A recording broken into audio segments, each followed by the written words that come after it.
Derivative Jill. Welcome to Jill's.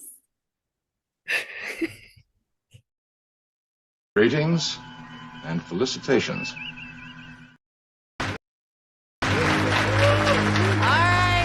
right, that's enough of that shit. Let's get this show on the road. Hello and welcome to Indefinite Lunch and Infinite Combinations number 200. I've had 200 of these shows, and here's the one where we're talking about the penultimate episode of the penultimate season of For All Mankind, a show that I am so glad that I decided to review because it has been such a roller coaster ride, ups and downs, but all totally worth watching this wonderful show. It is so really, really, really wonderful. And I'm glad you're here to hang out with me today for this 200th episode. If you stick around to the end of the episode, I'm going to give away a little something. I don't know how good it is. I just thought it looks really cute. It's a little light up Enterprise. It's only 5 inches, but it looks cute to me. I don't know who makes it. It just looks good. So whoever wants to possibly win that, stick around and you may get your chance. Jamie's here. Hello, Jamie. And Gavin. Hello to Canadian Spider-Man, who and Jill Notes remembers to promote Canadian Spider-Man's channel. He's doing some real traveling right now, so we'll see what happens for his Thursday show. Traveling and studying, and he does it all. Hey, folks, don't forget to hit the like button on the way in. Thanks. Yeah. Uh-oh. I'm just checking to see if Rumble's going okay, because I care about if Rumble is right. How come Rumble's not working right? Doesn't seem to be live. Oh, yeah, there it is. I got it. Okay. I just got him. I do care about what's going on over there. So everything's looking good now. All right. Okay, so also one more thing. Why can't I see the chat over there? Where is it? Oh, hello and welcome to Philip. Hey, Philip. How are you doing? Doing well. How are you guys? Great. I'm doing pretty good. It looks like the chat's doing well. We've got Canadian Spider-Man, Jamie, Gavin, and Matt G is here with some coffee for us. Definitely what I needed. Christian Fandom Geek says, unlimited power. Yeah. Well, speaking of which, there's a thunderstorm that's going on and off. So if I lose power, Philip will be here to help advise. So glad you're here, Philip. I'll do my best. Yeah, I'd heard that Mhm. because I subscribe to a lot of storm chasing and like tornado stuff, and so I was reading that over near Del Rio, Texas, there was like a really big, powerful tornado in the middle of the Mexican desert, and the idea of a Mexican tornado kind of like scratched that part of my mind that was very curious about like really weird things and phenomenon happening. And so, there was a video of it too. It looked pretty intense. And so, yeah, I don't know where you are relative to that location, but hopefully you're not going to experience anything like that. Oh, yeah, no, I don't know. I haven't, so far it's just a normal thunderstorm. Nothing looks off or different or weird. So we'll see. Yeah. Let's see if that's going to work. I'm trying something different. All right. I don't know. Just putting them all up. Let's put all these down. And look, hey, it is Tony Stark, CEO. He's here. Hello to CFG. He's saying hello to Christian Fandom Geek. Hello, Tony. And there's a Raquel SSG's channel. and her gaming channel too. Thanks, Jill. Moving to Alberta on the 7th. Yay! Oh, okay. So you were just checking out the lay of the land with that other video. That's pretty cool. Mm. And so there we go. Hope everyone's doing well. I'm going to lurk while I get some stuff done. Great news, because we're going to talk about this second to last episode of For All Mankind, episode 9. It first aired on May 22nd, 2026, and it only ran 43 minutes, so kind of one of the shorter ones. It was written by David Weddle and Bradley Thomas and directed by Sergio Mamika Gazan. And the short synopsis is the Marzies formulate a plan. Kelly faces a major setback. Well, a formulated plan might be an overstatement for what the episode. Did we watch the same episode as the person who wrote that? I don't even know. So let's get into this, because this is some crazy stuff that happens on Mars, and it's not good. It's very intense, and it's very I think I used the word kinetic online because it moved very quick for me. Kinetic and tragic. Gotta share the screen so you can see what I mean.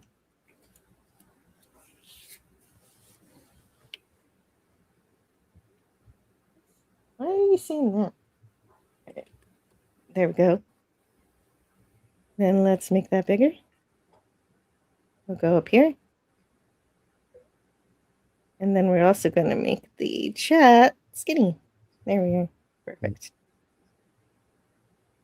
All right, so Alex and Lily are riding on his space motorcycle on Mars when they see the M6 Space Marine Force arriving. And this is just seeing them just appear through the Martian dust. That's pretty scary. That's scary stuff.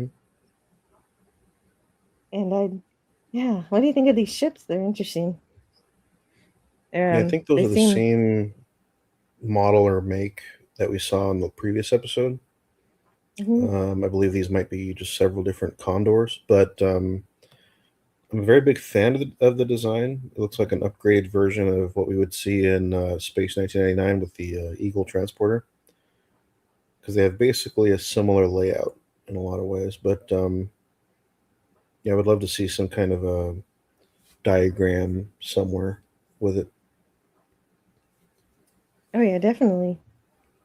Just to see how they've evolved from before. And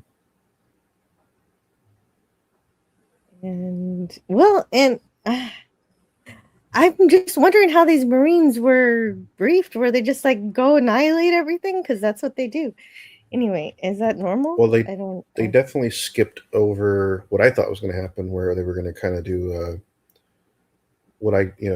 some kind of a space hopping thing, where they went to Kuznetsov Station, and then they were going to hit a Phoenix on the way to Happy Valley. But it looks like they went from Kuznetsov Station straight to Happy Valley. So they cut out the middleman and went straight to it. Interesting. Yeah. Oh, and they don't even give him any chance. At least the Borg say, resistance is futile or whatever. And they don't say anything. They're just like, we're here to deal with it. Take over. Yeah, we'll see in a few minutes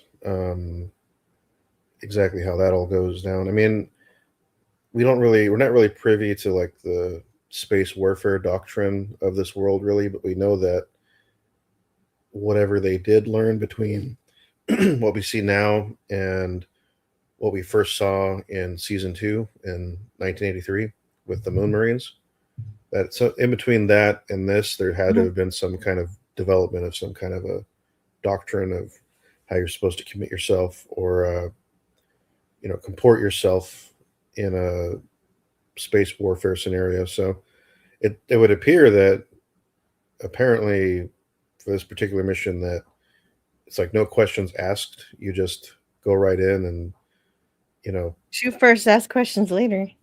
Well, I think in this case it's like Oh, I mean, I think it's even an extension of that. Where I don't know how many people in the audience are familiar with the Evil Dead movies or the TV show, but there's like this old thing that Ash Williams says where it's like shoot first, think never, and I think this is pretty much an example of that.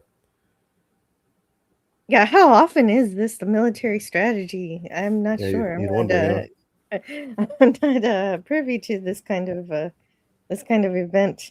But if you're invading, you really have to take over like this, um, without any kind of attempt at communications. yeah. It's very interesting. Mhm. And so Avery, of course, is also there. We didn't get to see her go to the moon, unfortunately. And she's preparing for what's to come. And it's a pretty short teaser overall, Oh, yeah. as far as teasers Mhm. go for this show. And we But immediately cut to Titan. yeah, it's very impactful, even if it is just so short. Because I mean, the image of those things coming through the fog or the smoke is it's very terrifying, and it definitely does its job and sets up sort of the anticipation for what we were about to see. So it's very effective. Hmm. Oh, Twitch isn't connecting again, but we don't need Twitch. Don't worry about that. I'm just gonna turn that one off. No. Okay. That's okay. I think we only have 4 followers over there. But let's go to Titan. Hmm. We've got Titan here. It's a blue. And yeah, they didn't want to confuse people. That still bothers me. That makes no sense. But anyway, I do like this. This is a wonderful moment here with Walt. He seems to be more in his element now. Oddly enough, now that he's not the leader of the mission, everybody else is confused, or the other ladies are confused as to why the rover robot isn't where they expected, or the seeker. And he says it's inertial navigation. It's not just guessing. And so it's not where they expect it to be because it's actually seems to be, I guess, capable of directing the path to be different because you can you can hope all you want to go in a straight line, but that's not going to be the case when a seeker realizes it needs to walk around. It's just like if you're walking around having an adventure, the seeker can adapt to the environment, and that's fun. I like that. Mhm. And then Yeah. we've got look, we haven't seen him smile the whole time, so I had to catch Mhm. that. So, It's good to see that. mhm. And Yeah, I think he's locked in. He's in the game now. he is. It feels like he's her Spock now. Yeah. And she says, bet she thought she'd never see us again, referring to the seeker. So he says, she's a robot. She doesn't have. Mhm. He cuts it off because Yeah. And then her reaction is kind of like she knows that, but she's just like, Mhm. still. yeah, it's the emotion of the situation. Mhm. And so they do find some weird stuff all over the equipment, all over the experiment seeker lab equipment. And on the electronics, there's this moss growing, but is it moss or is it a plant? What is it? We have no idea what it is. We have not yet confirmed life of any sort. Mhm. Yeah, it's And like it looks like some kind of yeah, like what you mentioned, but like some kind of a part fungus, part moss, part something or other. But yeah, whatever it is, whatever that particular thing is, plus whatever's going to happen pretty soon, how those two are related, if not they're the same thing, it's going to be interesting to see next episode. But yeah, so far we're starting to see some interesting things on Titan. yeah, definitely. Yeah, Herc 130 says I Twitch enough already. Yeah, definitely. Mm, So I'm not too worried about Twitch mm, conking out. It's done that before. It's like I need to sign in again or something. I don't know. It's not. I'm mm. not worried about it. But great to see you, Herc 130. Subscribe to my mock for life. There you go. And this sample, so he says, forget those other samples. This is what we're here for. This is what the seekers said could have life.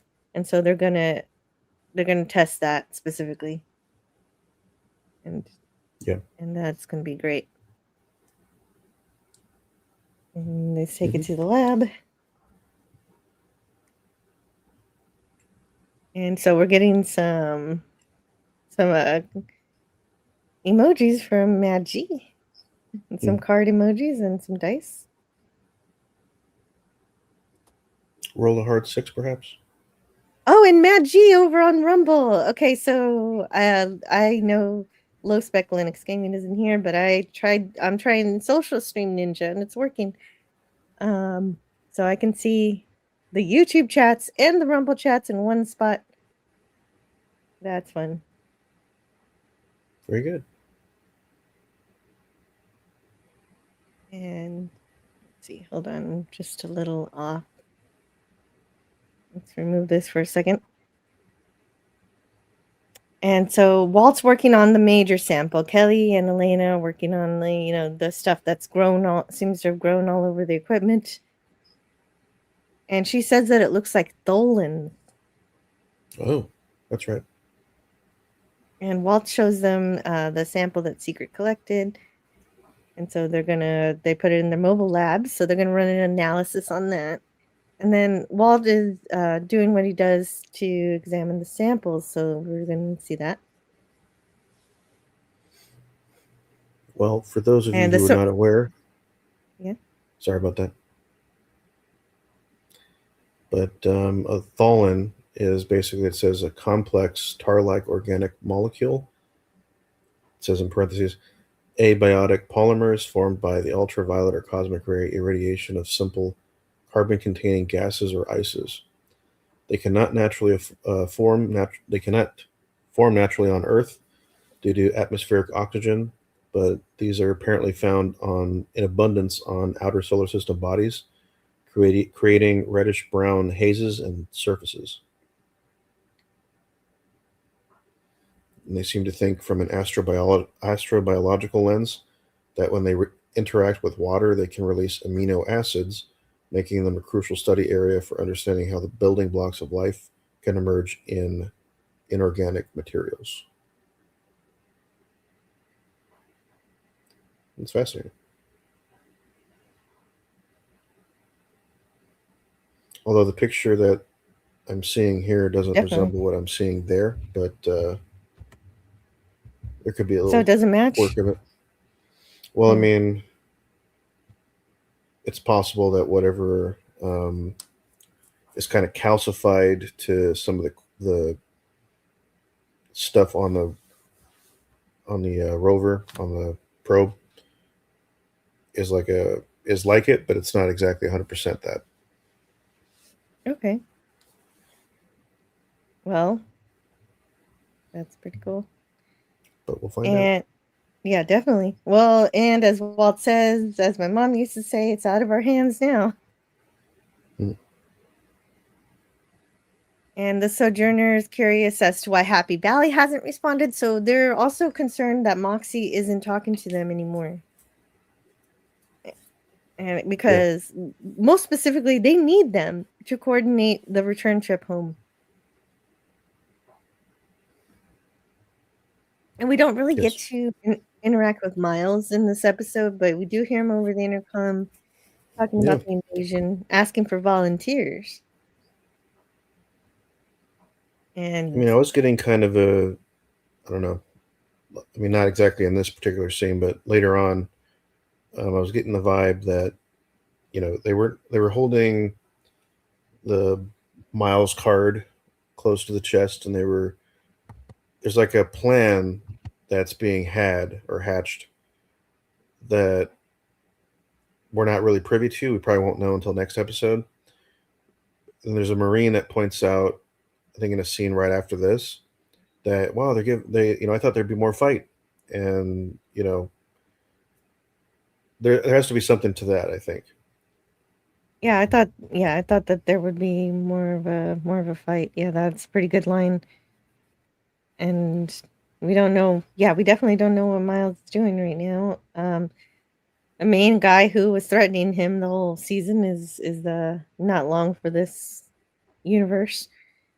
We'll see that in a minute. So yeah.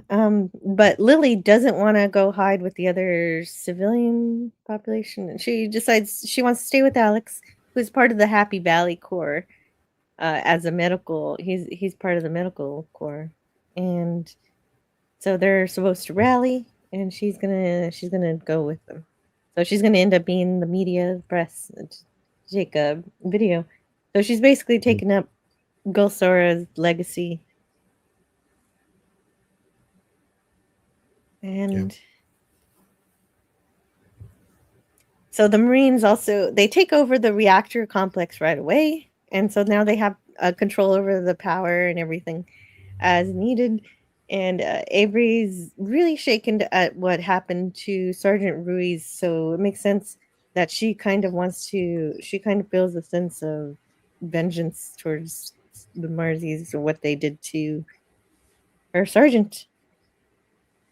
And I'm going to put the slides back up in just a minute, but I see over here on the Rumble side, we've got Low Spec Linux Gaming, hello. And Matt G, of course, with more emojis and stuff. Oh my goodness. Wait a minute. Matt G also gave a Rumble rant. I didn't realize it was a rant. That's great. I need to make that shine a little better in the social ninja thing. So I realized that I didn't realize it was a rant. But of course, he didn't rant or anything. He just put a period. Thank you so much, Matt G, for the rant. I had to play something, right? Oh, yeah, I didn't play this.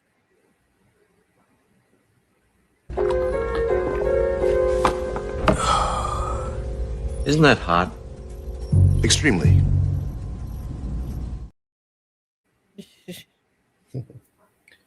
Yeah, sometimes you Gotta just love need the whole Stargate. pot of coffee. Yeah. I think that was the episode when they were all wearing those bracelets or whatever that made them superhuman or super Jaffa. Yeah, because I think there's a lot of like, I mean, I love Stargate as much as Star Trek, and I can't wait for Stargate to come back. But oh right. So I'm a little nervous about that, but yeah. There's a lot of very funny episodes in Stargate, and I think that the humor of that series, that whole franchise, is very underrated. Absolutely. Yeah, definitely.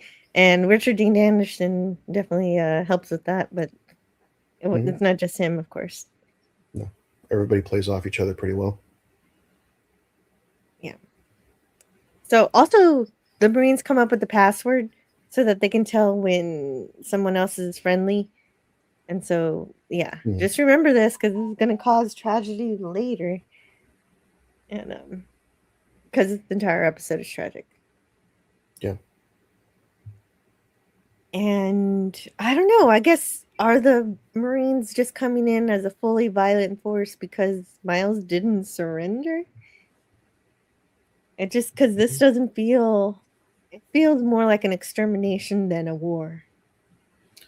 Yeah, I feel like that's definitely part of probably orders that came from President Bragg himself.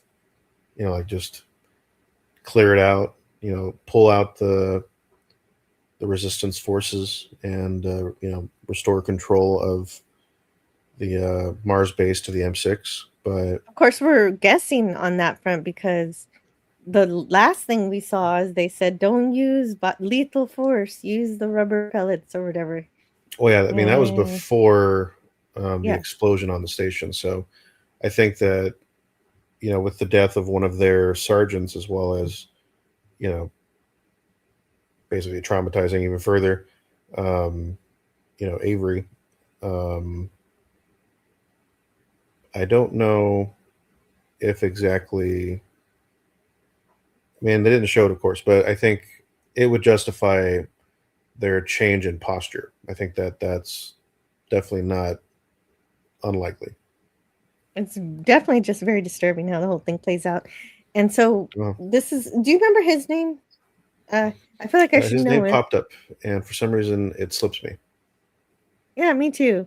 but he's leading the Happy Valley Corps, and he's pretty much the first major death we see, and it's horrifying.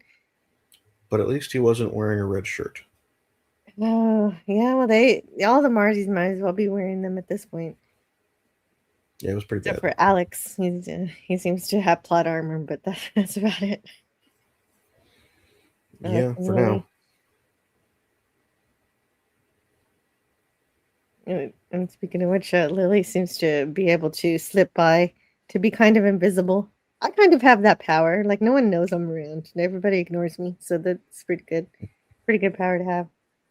Kind of like hobbits. Nobody notices them.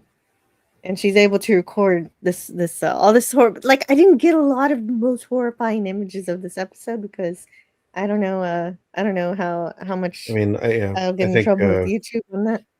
I think it is fair to say this is the most violent episode of the entire series.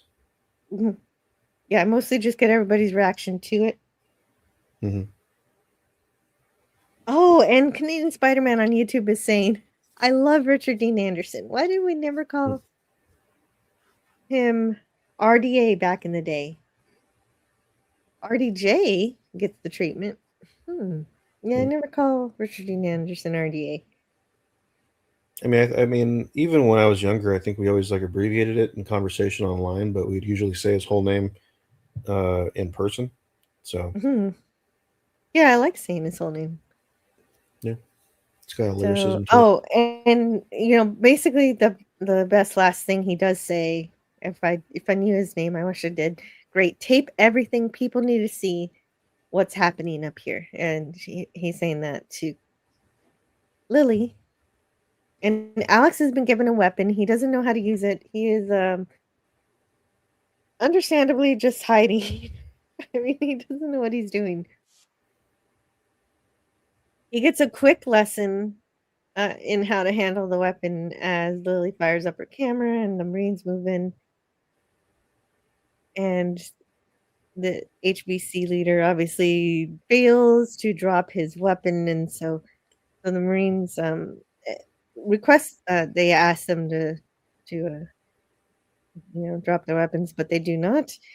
And so then there's a massacre. Lily catches all of it. And yeah, there's some gore in this episode, just major gore. And it makes you cry. Like somebody, I think Jamie was asking, what made you cry? It was, it looked, that's a testament to the makeup department and the special effects. It looked weird. Yeah. Brogu's here. Hello, Brogu. Oh my goodness, an old man bird just tipped $50. Can you believe it? Old man bird, you don't have to do that, but thank you so much for supporting the channel. Thank you for your kind words. Long live Jill. Long live Spidey. Jimcock, Tony, Bet for Hire, Gorilla's Random Thoughts, and Scotty R37. Oh, yes. Yes, absolutely. Okay, so here's a clip that I clipped just for this episode. I only got one clip. It's probably my favorite. Oh, goodness. What happened? What happened to Philip? Oh, he got small. Oh, you're still there? Yep, I'm up on the top somewhere. Now I'm back. Okay, here it is. I do not need you coming back here as a casualty. Don't worry, I probably crawled through every vent and tunnel in this place when I was a kid. You're still a kid.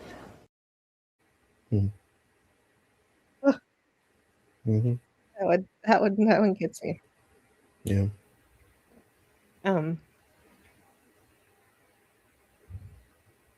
Yeah, so you can't really blame him for hiding behind whatever this is that he's hiding behind.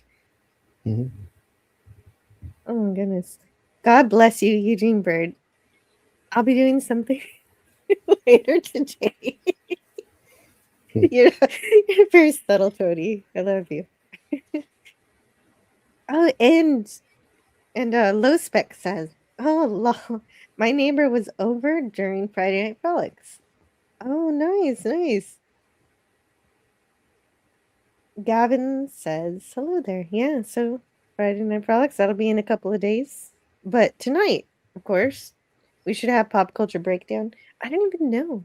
what movie they're doing. I always like to find out what movie they're doing, but I guess I didn't catch up on that this particular week. Let's see the movie. It should be on Fed for Hire here. No, I don't see it. I don't know what movie they're doing today. Oh well. They're going to be doing something great. I'm sure of it. And Low Spec Linux Gaming says at first she was like, does this guy think he can see? And then she warmed up to him. Yes, exactly. That's I get it. Yeah. And there you go. That's pretty funny. He does.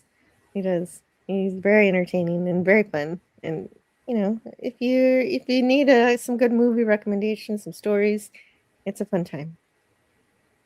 Canadian Spider-Man says going to the next village for the summer tires and a pint. Someone explained to the Texans what summer tires are. It's just like the tires we use all year, Canadian Spider-Man. I was almost confused that when Scotty had to deal with his winter tires, and I was like, oh yeah, you guys have to have different tires throughout the year and switch them to summer tires.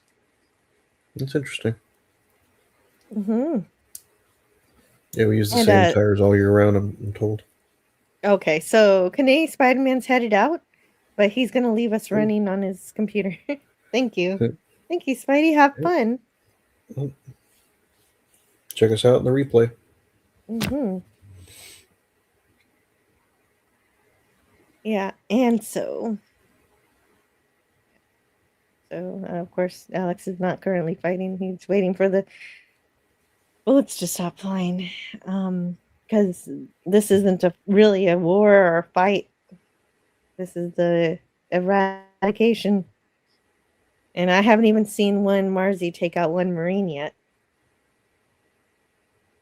Yeah. But they haven't had a whole lot of time to either train or retrain, so it makes sense. Yeah, they're kind of coming at this as, primarily untrained civilians going up against, highly trained U.S. Marines, but not just any Marines, people who are trained for space combat and combat on different worlds. So it's probably not, right. A one-to-one thing right now. No. Not at all. Not fair at all.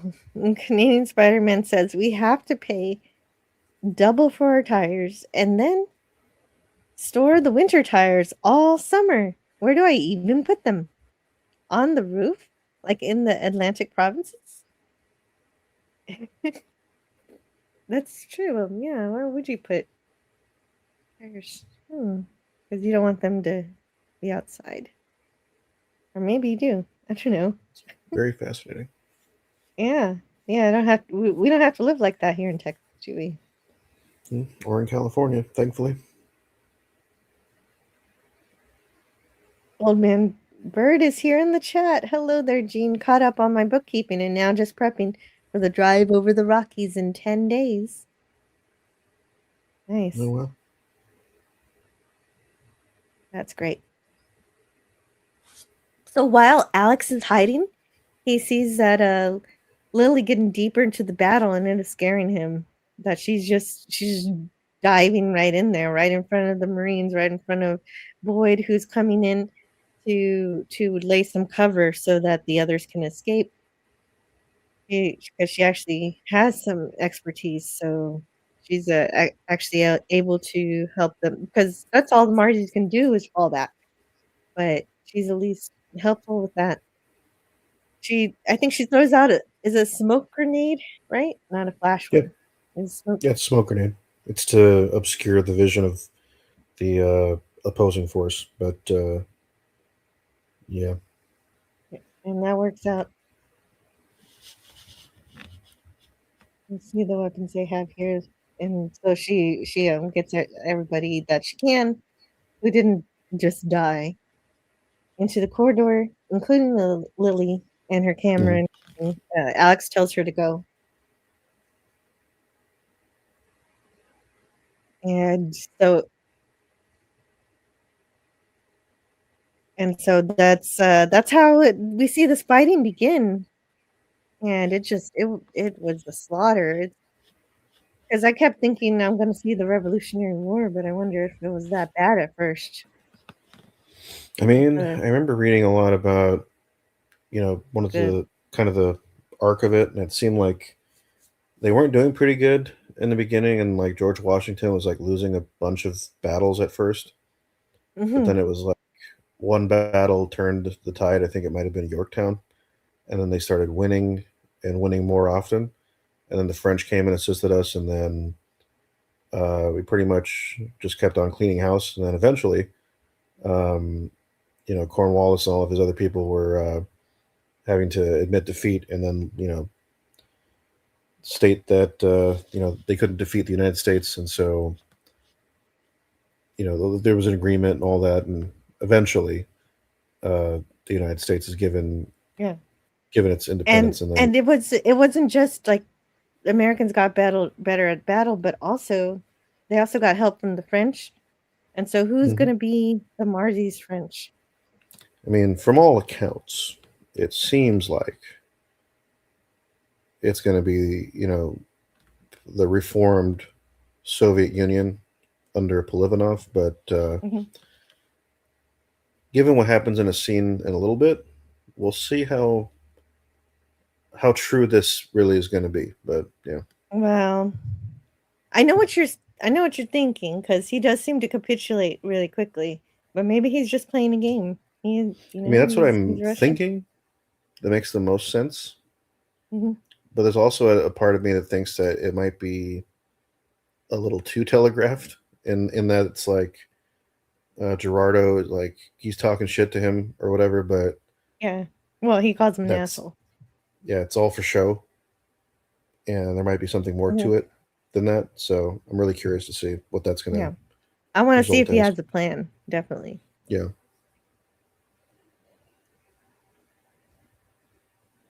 I've never had chains on my tires, Gene. I don't take my vehicles to those places, but rather go on rides in my friend's truck. Interesting. Okay. What an exciting episode. Thanks for doing this. Hi there, Jamie Lynn Simmons. And oh, well, yeah, I was talking about it earlier, Jamie. I was crying because people are being killed, and they're being killed in such a way that's horrifying, and you can feel the imbalance of the situation where one side is heavily overpowering the other, and they just it's really, really, really rough. Canadian Spider-Man says, then, after the U.S. got independence, the British sore losers moved to Eastern Canada and have kept their attitudes ever since. We can see history tells us about today, kids. Yep. There you are. And Lily gets to the corridor with Boyd and the others. And Alex is still hiding. He stays in that one spot for a while. And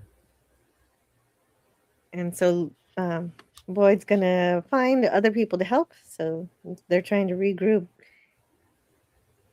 And here, the Sojourner is doing preparation for the return trip, but they still need to connect with Moxie. They're still disconnected from Mars Moxie room, control room, so they can't get back home yet, even if they wanted to. But Kelly doesn't want to, because Walt got back the analysis from the Seeker sample, and it's still inconclusive for life. She says this has to be part of the polypeptide chain, but it has no secondary structure. And so Olog's like, okay, you coming back now? And no, she doesn't want to. And so what they're going to do is and Walt says, okay, what do you want to do? And since she wants to keep looking for life, he says, okay, let's get to work. So they figure out that that the sample they had was too degraded, and that it was something that fell from higher up, so they have to climb. So I guess they're gonna climb up a hill to go get some uncorrupted material that will have more definitive signs of life. Yep. And so Kelly says, "Anyone up for a climb?" Mhm. And Elena says, "I thought you'd never ask." Yep. That's good. And that's this scene here. So they did that. And here's the slides for that particular scene. 95 probability, 87% probability. So it's possible, but incomplete. Yeah.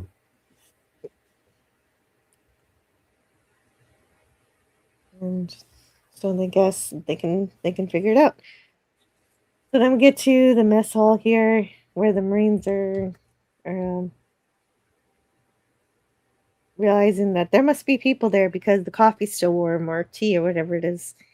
Mhm. And yeah, they're there, and they don't put their weapons down. So Avery takes her first life,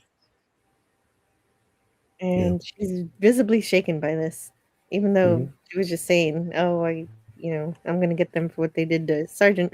Well, she did, and she doesn't feel good about it. No, especially when she looks down and sees who the person was, and it seems like it might have just been like a regular person. Yeah, And she expected to be killing other soldiers, but she realized she just killed just a random lady Mhm. that she never knew. Yeah. I expected more of a fight. All these Marzies talking shit. That's the line that you said earlier. Mhm. And yeah, and that's exactly something I don't think any of the Marines realized when they were going into this battle. Avery didn't realize it, and none of these people realized. They're just messing up people's home. This is just their home, and they're just here living, and they're not a counterpoint to the Marines or anything. They're just Martian colonists, and Yeah. I I don't think mean, it's quite hit the Marines just yet. no, and it's interesting because there was a lot of discourse online. I don't know how familiar anybody is with the Halo video games, but in the lore of Halo, there's this organization that's sort of like a United Earth sort of thing. The United Nations Space Command is their like military branch, and one of the earlier events before they discover this alien race, and it kind of kicks off the entire war. That's sort of like the main context for what happens in the Halo video games. Uh, it's an event called it's like the Insurrectionist War, and so what happens is there's a bunch of these like breakaway colonies that are trying to gain their independence, and so they send these UNSC Marine forces to like quell or suppress these resistance movements, and they do succeed in suppressing them. But visually, it looked a lot like how I envisioned that going down, where it's just like regular people trying to fight against an entire like mobilized uh, advanced military force. Hmm. Yeah. Well, and I think a lot of people think of different fiction when they watch this episode. I noticed a lot of people talking about The Expanse, and which I still haven't seen. So I guess I'll Yeah, compare it to that later. there's a lot of people, especially with the scene that's coming up, that keep on making that distinction, and it's kind of annoying me at this point. But Oh, really? we will see next episode if their comparisons are actually very apt. There's like Hmm. some structural or like aesthetic similarities between the Expanse and this, but I feel like they're kind of minimal to an extent to where it's like other sci-fi has done this too. Like Mag Boots is not unique to the Expanse or For All Right. We got him in Mankind. Star Trek also. Yeah, I mean we got him in 2001, so it's not like the Expanse can take all the credit for that. So it's a little Mhm. we'll see if like I said how that checks out next episode, but Yeah. yeah, I mean they're unavoidable these similarities. Low Spec says that Expanse up to season 4 is great. I think there's only 5 seasons, right? So if I ever kind of I want to say there's 6, if I'm not oh, there's mistaken. 6. Okay. Yeah, I watched them all, and I think it was a similar situation to For All Mankind for me, where it's like every season got better than the last. So I was more entertained as it kept on going. But I understood why they had to stop things because there's like a in the novels there's like a jump in time, and I wasn't really sure how they would actually portray that time jump. So Okay. Yeah, time jumps can be iffy. They're For All Mankind does a good job with them though. yeah, I mean, For All Mankind does like a time jump of a decade every season, but like this particular time jump would have been like 23 years between like the last season and the next. Oh wow. So They that would would have have been, I had to mean, really age up their characters.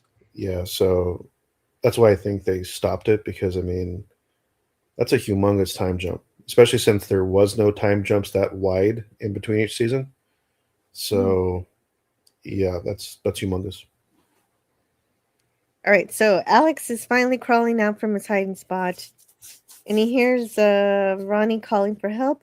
She's got a chest wound, and it is really bad. That's some of the major gore I'm not sharing with you guys. It is.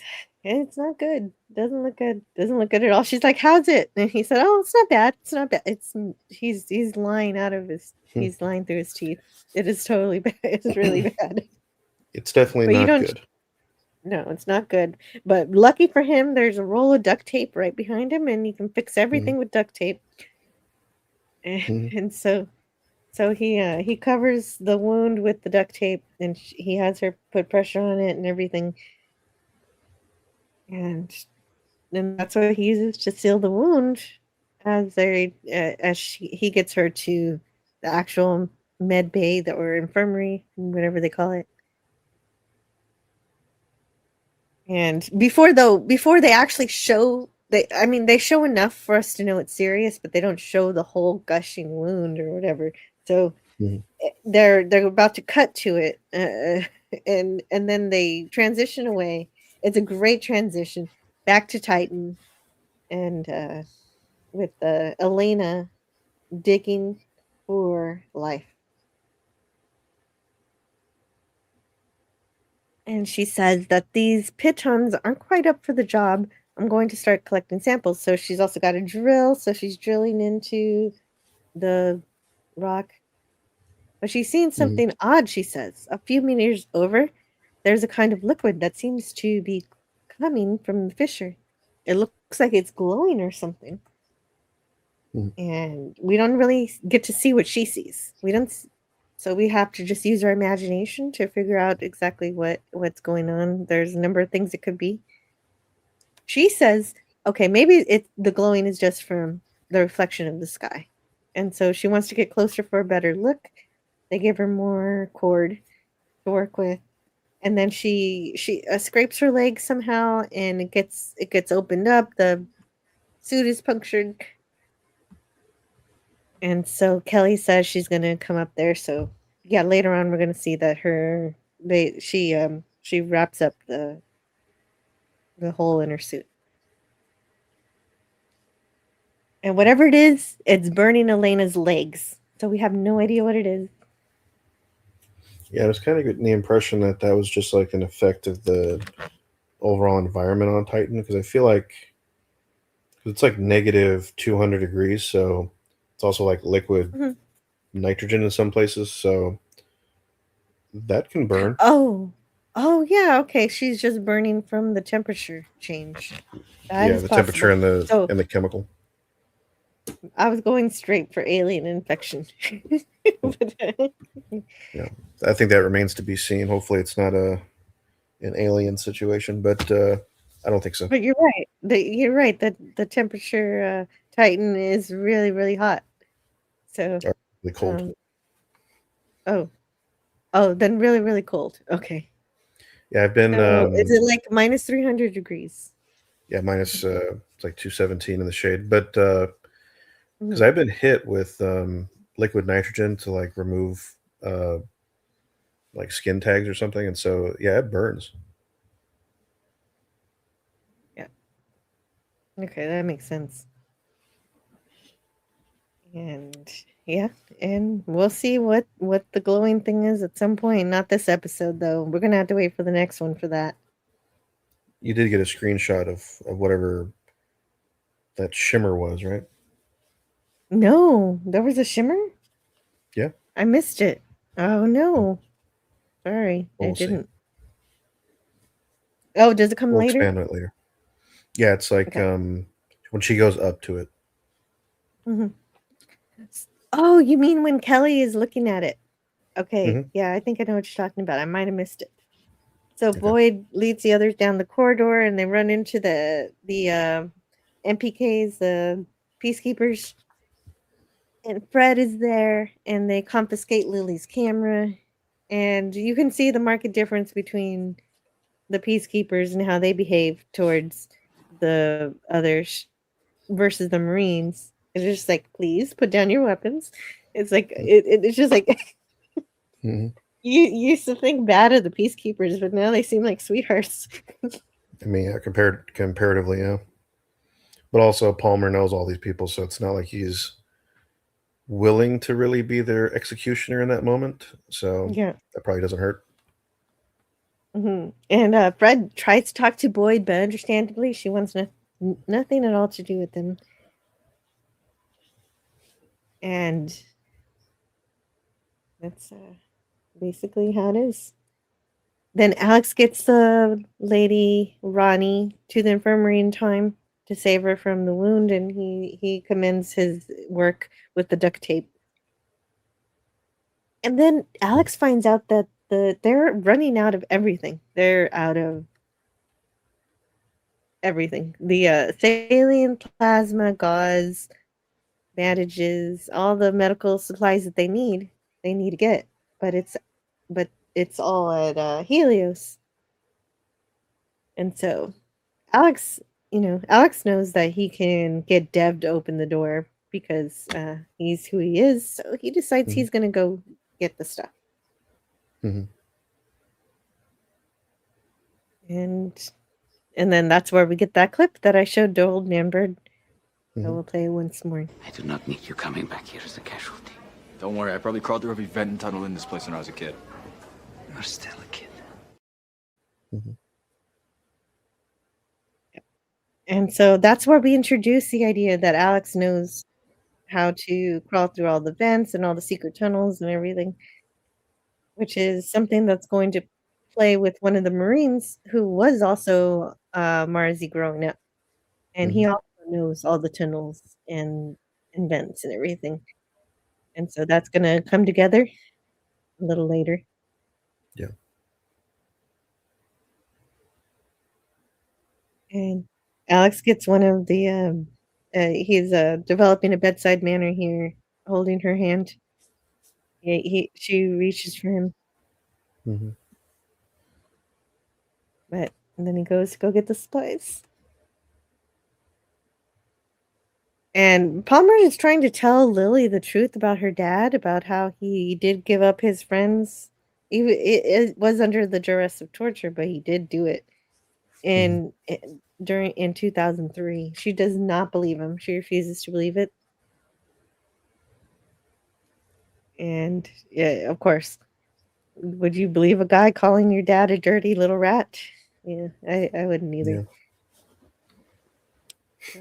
Yeah, even So, though it is true, but yeah, I wonder yeah, if that's that's gonna, true. if it's gonna play into any tension between Lily and Miles later on. But I'm sure it will. But we'll see. Because I mean, now, I mean, not exactly now, but very soon, the fate of Palmer is going to be written. So, Yes.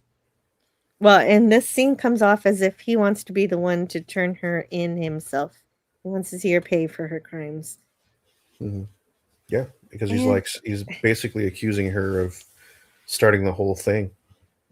mm, And right. Well, her and Alex, who they both released the documents. And that's what he thinks the catalyst is for the entire drama, which is not exactly wrong.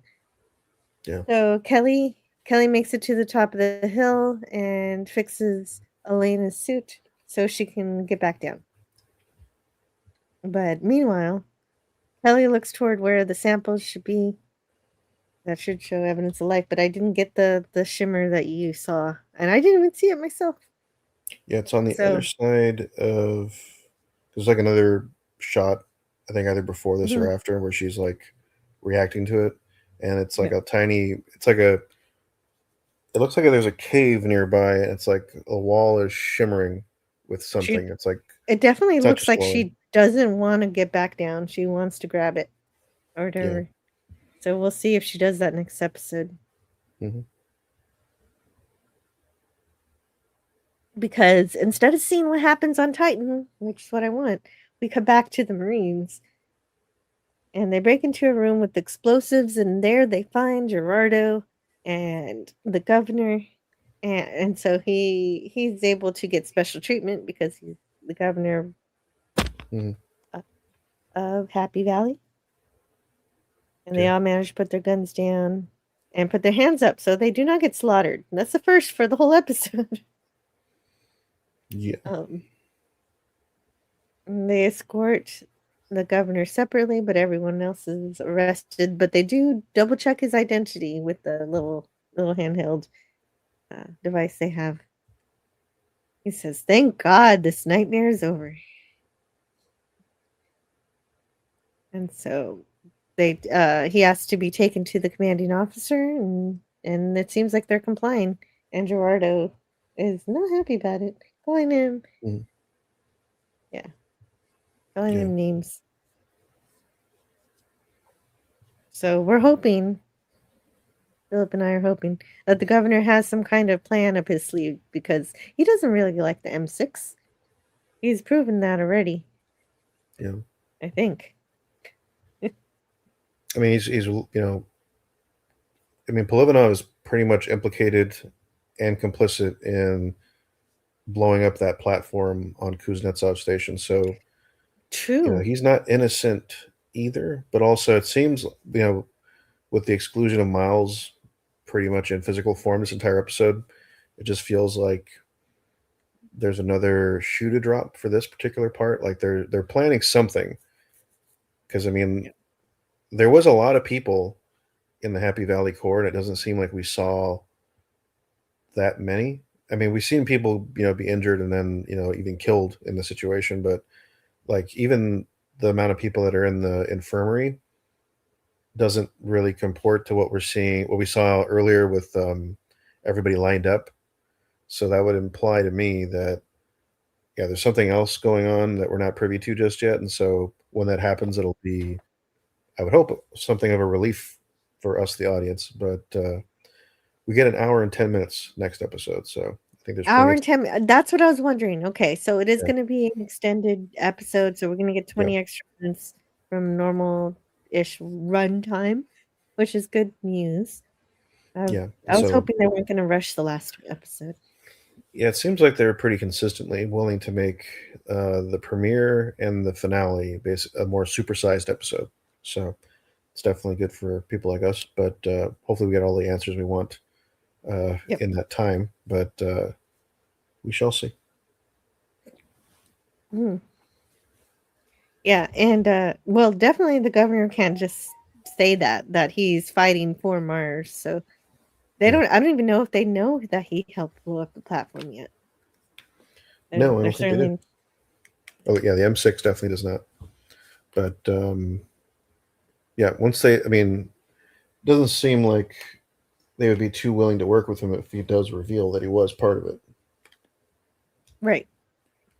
So it does lead me to believe that there's another shoe to drop pretty soon. Definitely. So then we've got Haskell and Jarrett. They're told by their sergeant to hand over some prisoners and to get back with the group once they've done that, or try to take them around.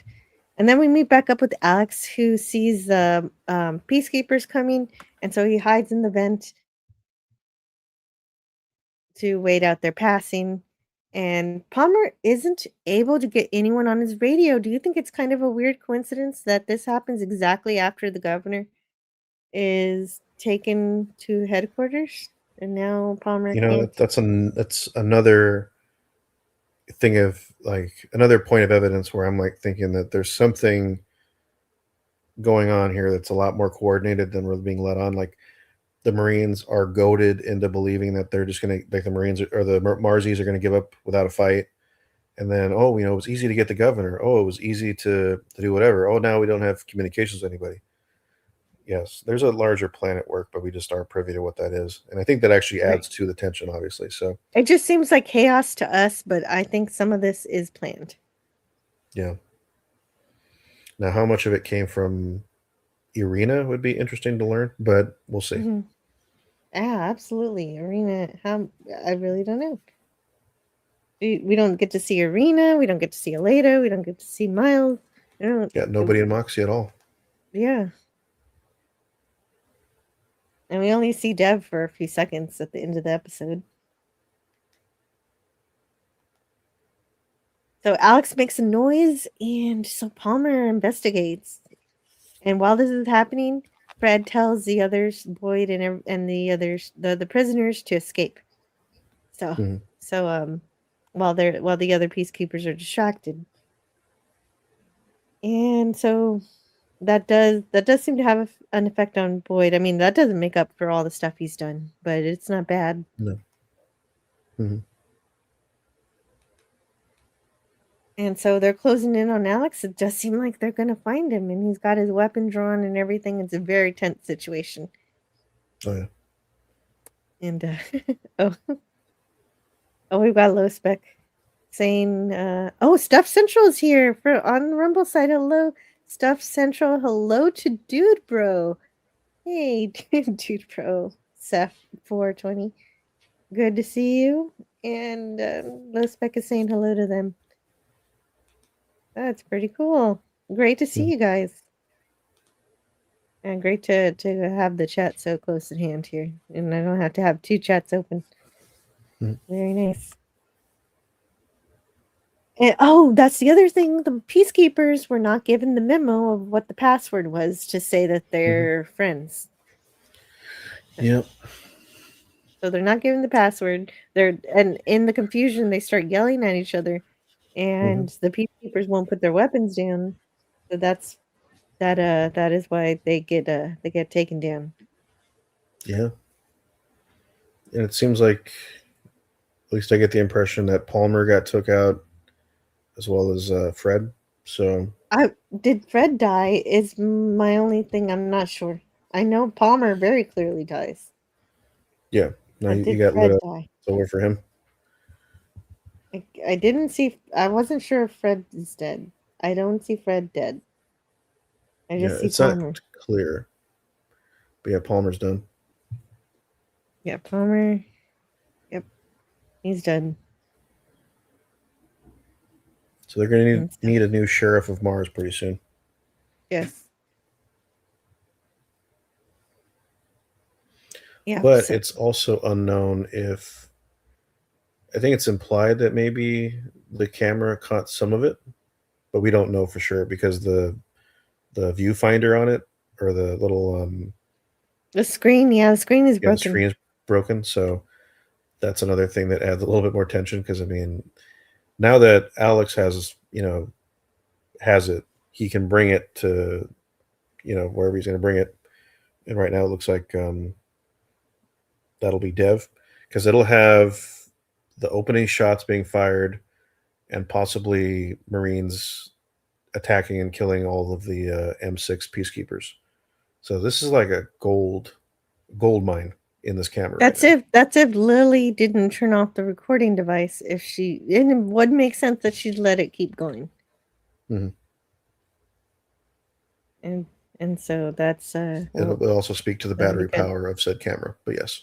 Right. Well, For All Mankind's got fusion power, so I can buy it. You got fusion power camera right there. I mean, they have the iridium stuff on the asteroid, so they have endless amounts of battery power. I'd imagine from that, the rare earth Gee, elements that come from it. And when we saw the camera at first, I think it was full or at least close to full battery. Yeah. And so this is a terrible case of friendly fire. And once the Marines, they recognize their mistake, they say, "Oh no, this is they were on our side." And then the leader's like, "Oh well, we gotta get moving." It's kind of seems a bit glossed over. And at least one of them seemed remorseful about it, but not that guy. No. And so yeah, like we said before, we're not sure if Fred is dead. I cannot say for sure that Fred is dead. No.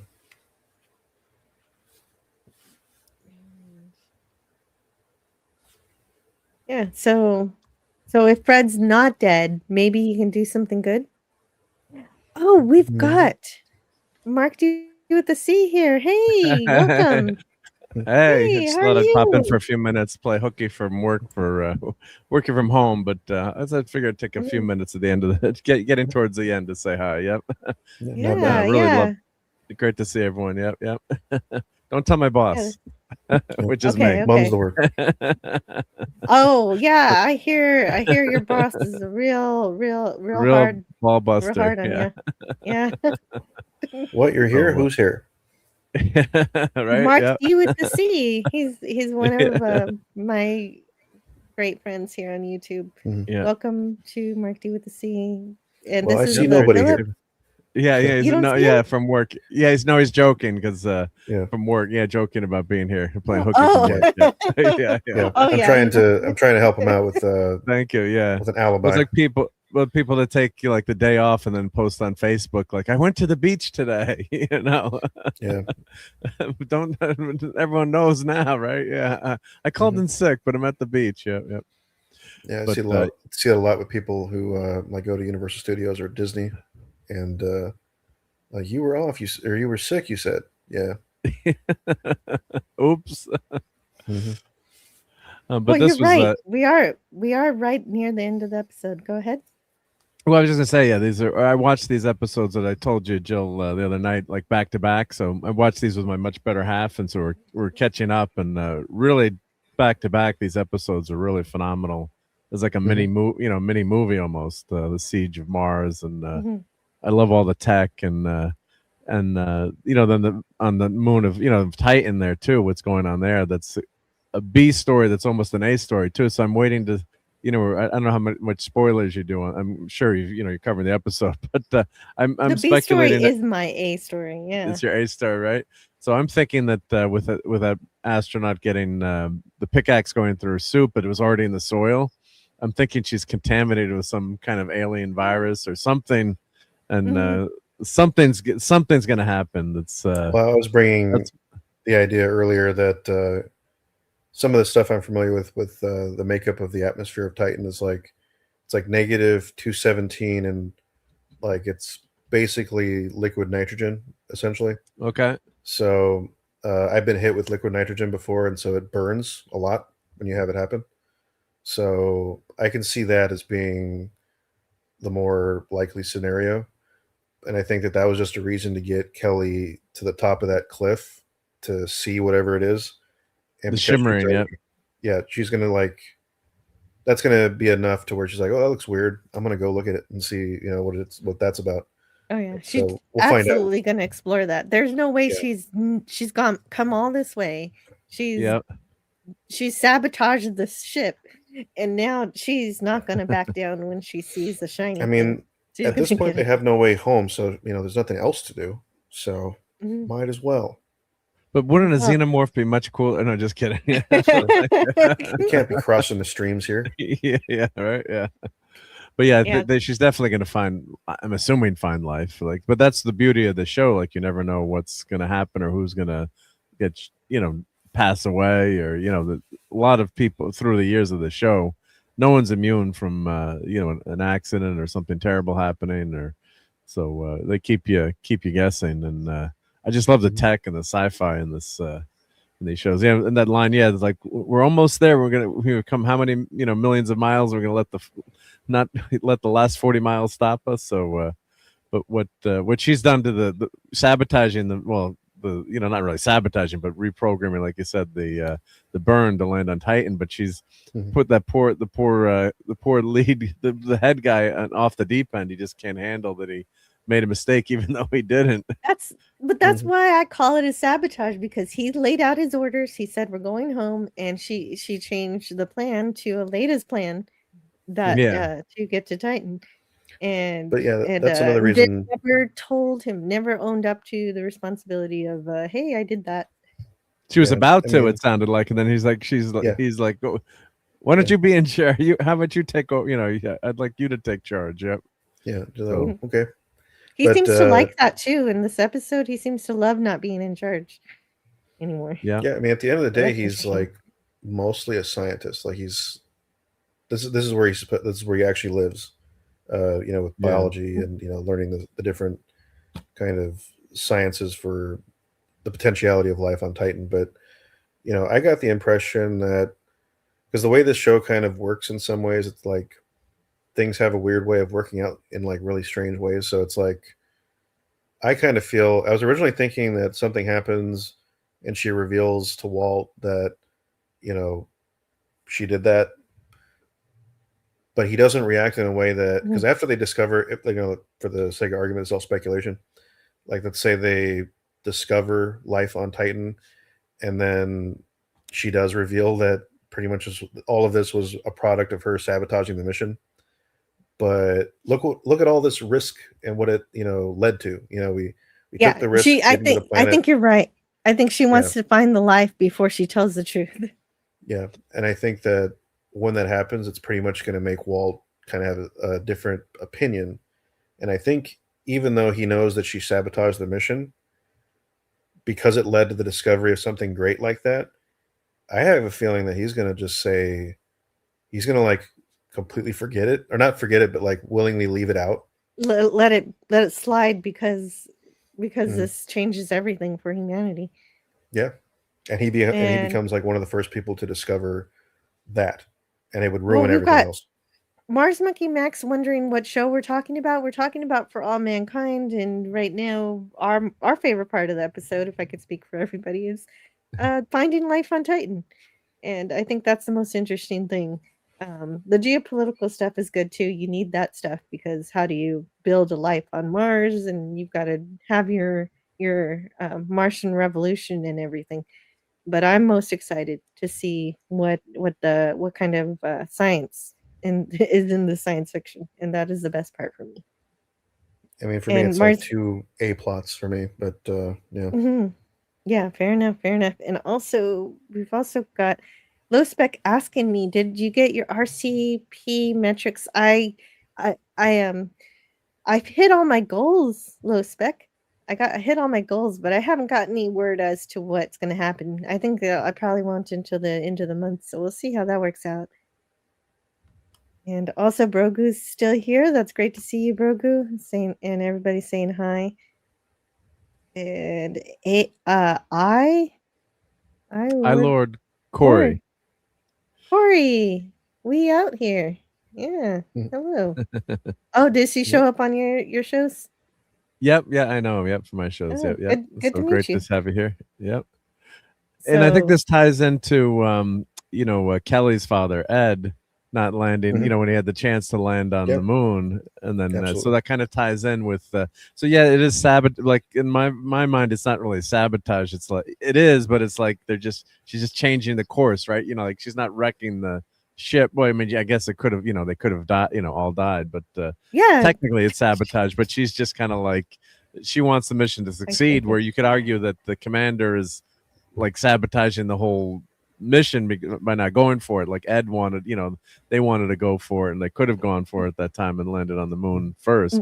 But that's what's so brilliant about the show, because without that happening, the Soviets basically gave up on everything to do with the moon, and but because of this escalating war, technology war back and forth, you've got amazing tech now. So what year are they then? 2004 right now, or what? No, 2012.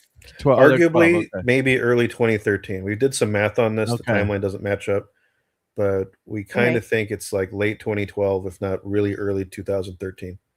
So they're like, you can see the computers are older computers in the show. I mean, not that much older, but before. So, but you've got all this amazing, science, rocket tech, and advancements, but they're still lagging a little bit. That's not as long ago now, but with other technology. But it makes sense with the evolution of the show that all these efforts are going towards the space program. So it's and when really you put fun. it that way, Ed Baldwin would be extremely proud of what Kelly did. So that No much is question true. about that. Mm-hmm. Yeah. And Corey says that he's at a buffet, but I'll get to know y'all later. Love you, Marky Catch us on Mark. the replay. Don't eat too much at the all-you-can-eat buffet. Yeah. Yeah. Sometimes your eyes are bigger than your stomach. Always. So we've got Avery and Haskell. They've got to escort these prisoners to somewhere, and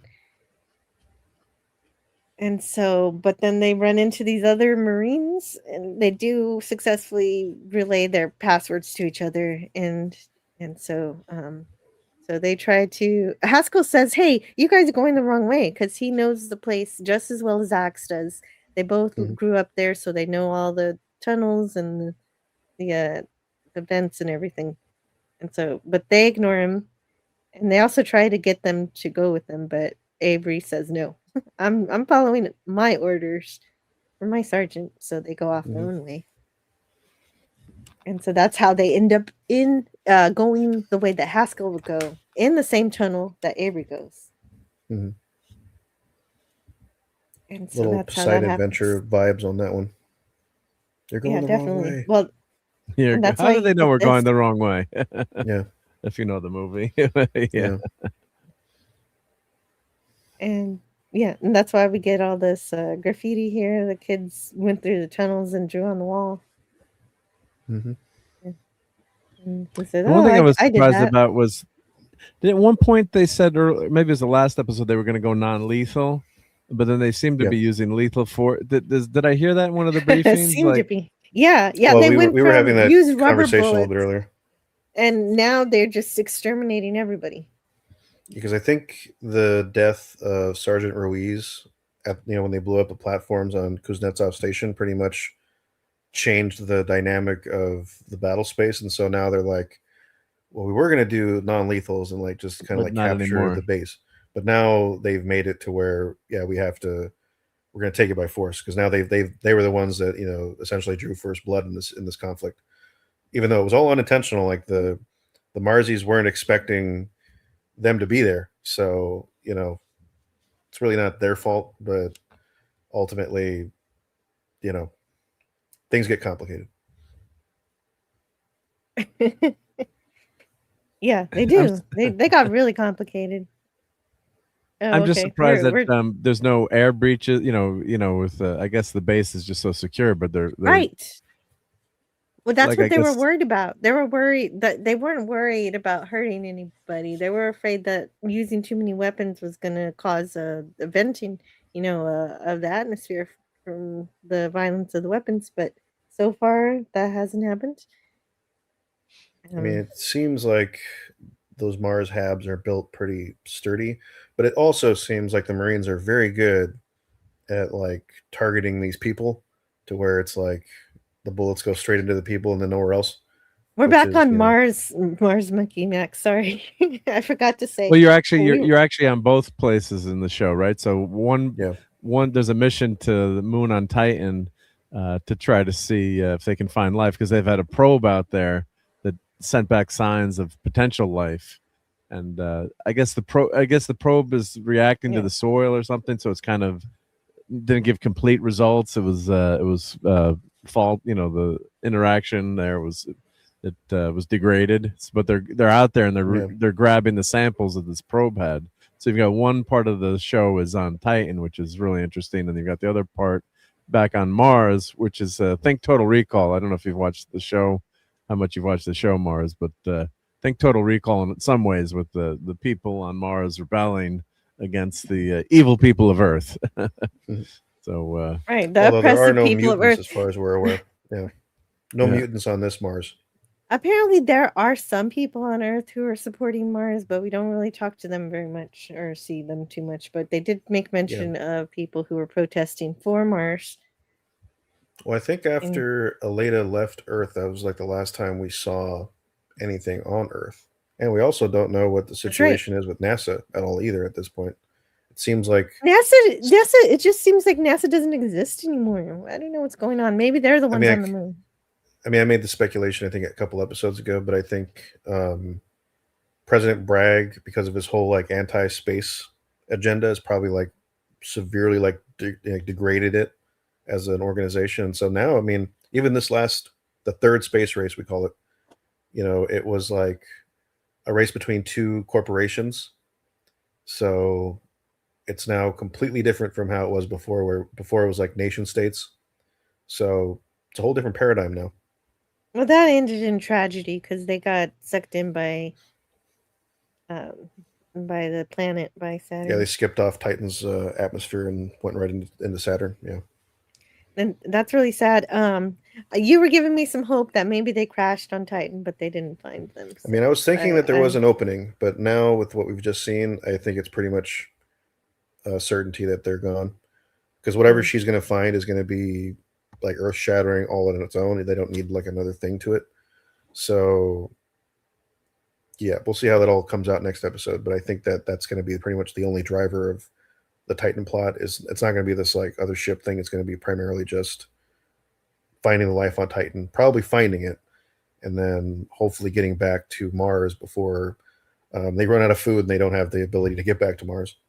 Yeah, exactly. They're on their last bits of food there on Mars. That's going to be a thing.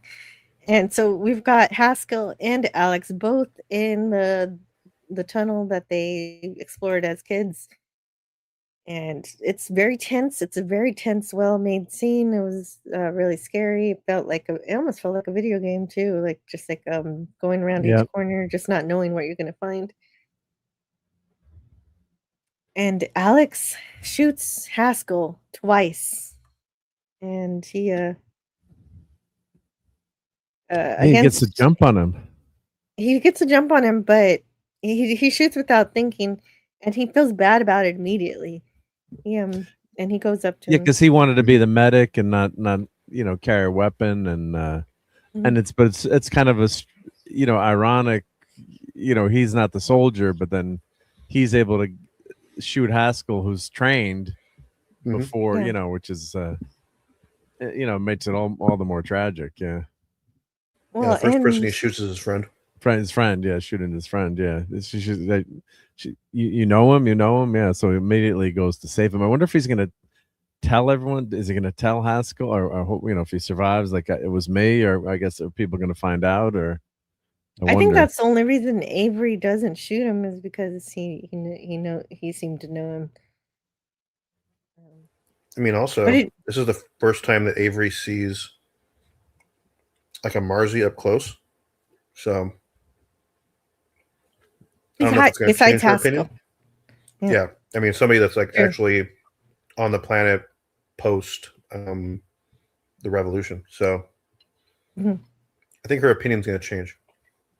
So Haskell looks really bad. So we get up to Alex brings him to Dev because Dev's got all the medical supplies, and so it's going to be able to get in. Dev nods, and so I don't know if the next episode is going to start and pick up on that note or how exactly it's going to happen.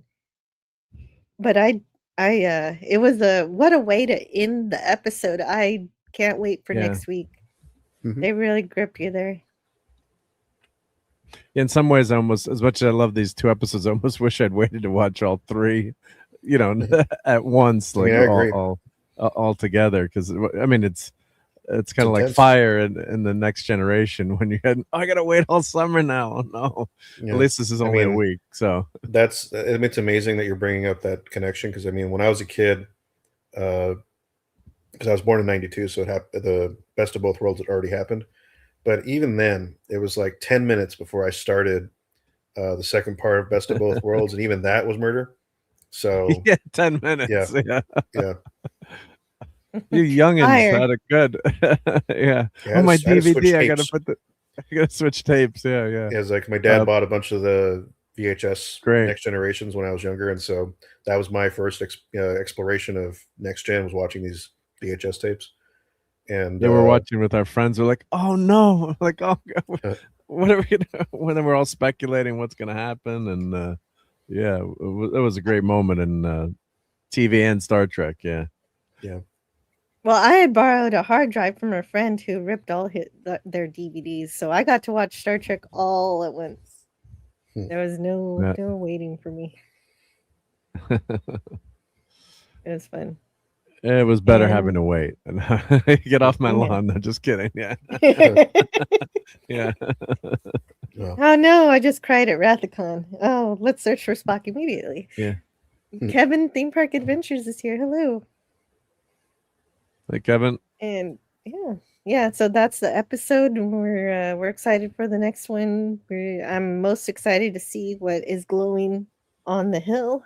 And so this one was called Sons and Daughters, so it made sense that we didn't really get to talk too much with Aleda or Miles or Dev or anything, because this was more about the kids and their perspective of the chaos and the tragedy of war that they're witnessing for the first time in their lives. I mean, yeah. Even Avery is new to all this. She got her first kill in this episode. Arguably, she is a daughter of Mars, because I mean, Bad Danny was one of the first people to get to Mars as well. So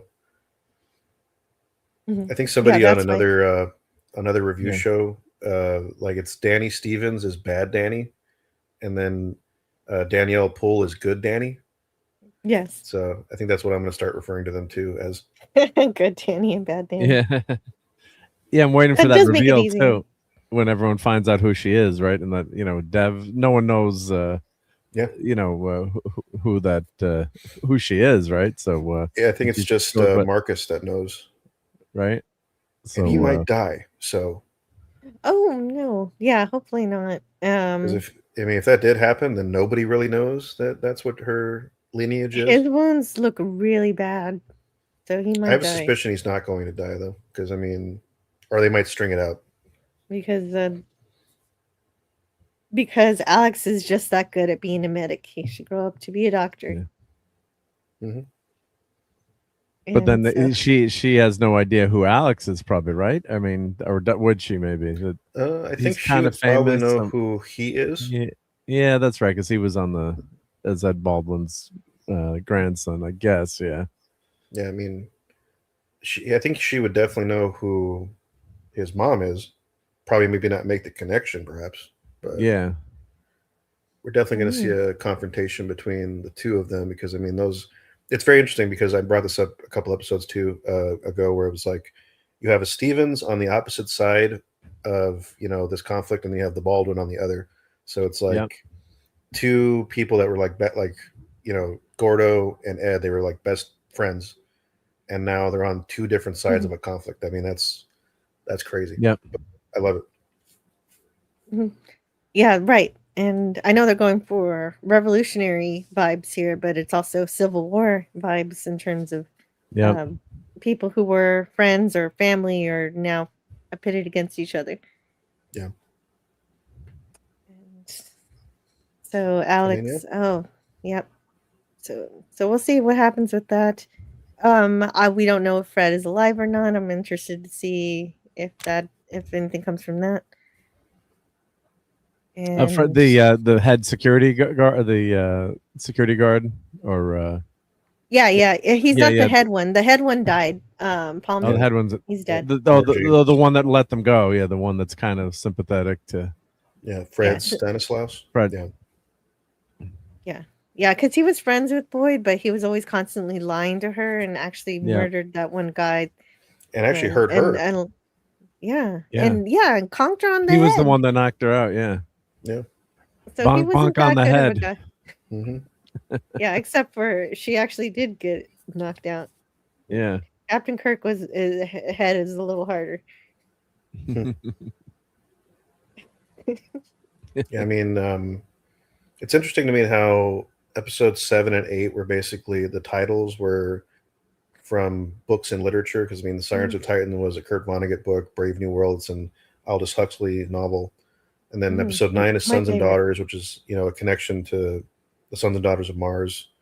And then it says here that the last episode is episode 10, This Land is Our Land, which is like a song in like American folk music, I believe. So, and then it says on the thing, it's like the resilience of Mars is put to the test. So that pretty much is vague enough to tell us almost nothing about what we're about to see for this hour and 10 minutes, this final hour and 10 minutes that brings the season to an end. My biggest hope is that you're right, that the camcorder was running, and it does have the Marines mess up and kill the peacekeepers, and that Dev sees it and realizes that he's not safe either, and if he's ever going to get his big city, he's got to be on the side of Martian independence. So he's got to flip. Yeah, I don't see this working out without that. I mean, I do see. Yeah. I would just say, like, the automation does make sense, right? As a business person, or especially as we're getting to this AI era, I can see where, unfortunately, it's horrible that like some jobs could go away, but hopefully it'll lead to opportunity for new jobs. But it makes sense he would automate everything. They grabbed this Goldilocks asteroid to save the Mars colony, because if it had gone to Earth, then that would have been the end of Mars, basically. Or why go to Mars, right? With all the money is on that asteroid. So, but then now they want to save their jobs, which I understand. But as a business person, I could see where it does make sense. Of course, they were horrible about not telling anyone about it and doing secretly, and we've got all these political machinations going on, which is very interesting. But unfortunately, it does make sense to automate, right? So if you could build androids or robots, that's the one thing, as much as I love Star Trek, I think there'd be a lot more androids or robots everywhere doing things, right? So we don't get them until the exocomps. Right. I mean, the thing with that, it's like there's a novel series by Ian M. Banks called The Culture Novels, and in that world, it's kind of like a similar post-scarcity world as Star Trek, but the difference is that like all the like the menial labor tasks and like management of the society is all handled by AI minds that pretty much just handle all the other stuff. So humans or whatever who live within the culture, they can just go about and have live like a crazy hedonistic life or whatever, or even you can do whatever you want essentially. You can watch Star Trek all day. Yeah, you can do whatever you want. You can it doesn't matter how much food you can get, because I mean they can give you as much as you desire. It's pretty much like an Eden. And so that's why none of the stories in the culture novels are set in the culture. It's always about like people from the culture going to other societies and learning how those societies are, and like kind of messing them up a little bit. But it's a very fascinating kind of show, or series. But I recommend it. But my question is, how good is the artificial intelligence in For All Mankind? We've not gotten any indication of how great it is, because if you want to compare it to our AI, it's not. We don't actually have real AI. We've got large language models that can take in data and spit it back out and solve some problems, and it's really great at computer programming. But beyond that, it makes a lot of mistakes. I think a lot of companies are jumping the gun, replacing people with these automated systems that are actually not ready to do the jobs that they're set out to do. AI at its current moment, I mean, now it's better than it was a few years ago, because these things, they get better like every month or so. So, and it's not ready for prime time. Like people firing humans and then replacing them with AI is very foolhardy and like a little bit rash. But and then they're already having to rehire people because they found out that it's so not ready for prime time that making it's better business just to have mistakes, a human. losing money. Exactly. And so there's like put a human back in that position because the human was better, and now they have to pay the human more because that human left that job, tried to find another job that paid them more, and now you have to lure them back, paying them more. So you're actually spending more money trying to rehire the human that you fired because you made that mistake. So it's very fascinating. But I do think that they're a little bit ahead of us in terms of AI technology. I don't think it's like AI, like it can think for itself at this point, but I feel like the ones that they have are intuitive enough to where, I think in the Halo universe, they call them dumb AI, where it's smart enough to kind of get around where we're kind of seeing it already, where they're kind of like using these seeker probes to like check out or like scan different places autonomously, but not actually think for themselves or be, a consciousness. Yeah, the AI today, it's I love using it to like just analyze data or like put a transcript in from a YouTube show, or like I downloaded all of Clobber and Times transcripts and made an AI search bot for the transcripts. It still screws up a lot, like it doesn't find things or doesn't know who's speaking. But I was trying to find out, like I was trying to find when he did his Gorn voice, and like we talked about the Gorn, so like stuff for that where it can automate things, but you still need the human intelligence behind it to do something with that data. Or so that's what's scary when you just put the AI in charge of everything. But I mean, eventually it's gonna. I mean, just in terms of graphics and making thumbnails for YouTube. I mean, I'm pretty good with Photoshop, but I mean, it can do it. So sometimes it does it pretty well. Other times it's garbage. But you still need to know Photoshop. But I find myself, especially with all this stuff that's going on with YouTube, and you're not supposed to have, the same thumbnail each week. So now I got to make, because before I used to have my Sunday Night Geeker, I just would put like movie posters and just change the movie poster. So now you got to do, you can't repeat anything, which is a pain. And they got Jill, unfortunately. So everyone's kind of nervous. Like I'm always nervous when I open YouTube Studio every morning just to check. I'm like, waiting for something, unfortunately. But I have to say that AI, graphically, it can do some amazing things. Or like, used to like when you remove a background, I used to spend hours like feathering and doing masks, and now like anyone can just click on it and say like remove object, and it's like, but wait a minute, I used to be really good at Photoshop, and you had to be an expert to do that, and now you just click on it. So it's but I can't say you don't use it, right? I mean, it's it's kind of an interesting time right now, because I mean, I'm not against AI as a technology or as an idea. I just don't think it's refined enough or ethical enough to put it out there this soon. But it seems like if you have a nuanced opinion on AI, the side that says AI is bad completely, don't do it, you're evil, will get mad at you. And then if you have the other guys on the other side who say it's like AI is good, it's going to make us like, it's going to get us closer to like a Star Trek utopia, but we're going to be at the hands of these billionaires who control everything. And it's like, I don't know if that's even that much better. So it's like, you need to have kind of there needs to be like an emerging third lane somewhere in this, where it's like, we're not Luddites where we hate technology, but it's like phase it in a way that makes sense and doesn't like leave workers jobless, Well, it can be a good tool, but it can also be evil. Like there are some like channels that are faking people, and most people can tell that they're fake, but some people can't, and they're giving medical and financial advice that could be dangerous. Well, yeah, that's why I'm saying that the third lane has to be like the ethical, approaching it in a way that's like centering the human rather than, monetary value for it. But then again, that's the whole thing. It's like, is a corporation really going to do that? And it seems like they're only going to make their changes if there's enough of a push against them. So we'll see.